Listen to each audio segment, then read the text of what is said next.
मिलेंगी देश और दुनिया से जुड़ी सबसे बड़ी, सबसे जरूरी और सबसे तेज 10 खबरें, वो भी सिर्फ कुछ ही मिनटों में। तो चलिए शुरू करते हैं आज की 10 बड़ी खबरें बिना किसी देरी के। प्रधानमंत्री नरेंद्र मोदी के तीसरे कार्यकाल में पहले मंत्रिमंडल विस्तार पर सभी की नजरें टिकी है। सूत्रों के अनुसार यह विस्तार 5 जुलाई या 11 जुलाई के बाद हो सकता है, जिससे सहयोगी दलों और नए समर्थक सांसदों को मंत्री पद मिलने की संभावना पर चर्चा तेज है। आरएसएस प्रमुख मोहन भागवत ने नागपुर के सिंधु एजुकेशन सोसाइटी में 75वां स्थापना दिवस कार्यक्रम में कहा कि 1947 में बंटवारे के बाद पाकिस्तान से भारत आए लोग शरणार्थी नहीं बल्कि अपनी मातृभूमि और धर्म के लिए संघर्ष करने वाले योद्धा हैं। उन्होंने कहा कि इन लोगों से उनकी संपत्ति, जमीन और कारोबार छोड़कर भारत आने का कठिन फैसला लिया।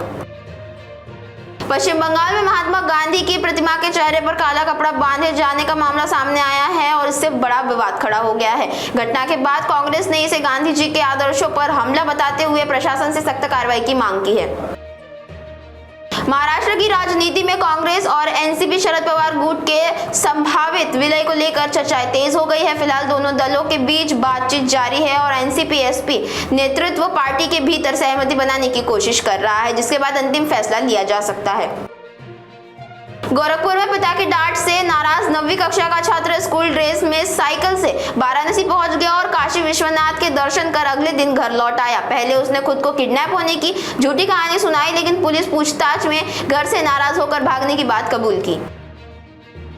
अयोध्या के राम मंदिर में नौकरी दिलाने के नाम पर रिश्वत लेने के आरोपों की पुलिस जांच कर रही है। सूत्रों के अनुसार करीब 125 कर्मचारियों की भर्ती जांच के दायरे में है और नियुक्ति से जुड़े दस्तावेजों व वित्तीय लेनदेन की पड़ताल की जा रही है। फिलहाल आरोपी की आधिकारिक पुष्टि नहीं हुई है। मध्य प्रदेश की राजनीति में मंत्री कैलाश विजयवर्गीय के मुख्यमंत्री मोहन यादव को लिखे गए कथित पत्र के वायरल होने से सियासी हलचल तेज हो गई है। पत्र में 2.5 साल से असहयोग और उपेक्षा मिलने का दावा किया गया है, जबकि कांग्रेस ने इसे लेकर बीजेपी पर हमला बोला है। दिल्ली में हर मानसून लाखों लीटर बारिश का पानी नालों में बह जाता है, जबकि गर्मियों में कई इलाकों को पानी की किल्लत झेलनी पड़ती है। विशेषज्ञों का मानना है कि यदि बारिश के 40-50% पानी का प्रभावी जल संचयन किया जाए तो राजधानी में पानी का संकट काफी हद तक कम हो सकता है। जुलाई की शुरुआत में सराफा बाजार में सोने और चांदी की कीमतों में तेज गिरावट दर्ज की गई है। अंतर्राष्ट्रीय बाजार के गोल्ड और सिल्वर दोनों में गिरावट देखने को मिली है, जबकि घरेलू MCX पर भी सोना करीब 1155 रुपए टूटकर 1,42,531 रुपए प्रति 10 ग्राम और चांदी 3,810 रुपए गिरकर लगभग 2,25,000 रुपए प्रति किलो पर कारोबार करती दिखी। शेयर बाजार में गुरुवार को जोरदार तेजी देखने को मिली, जहां सेंसेक्स 500 अंकों से ज्यादा उछाल और निफ्टी में 150 अंकों की बढ़त से खुला।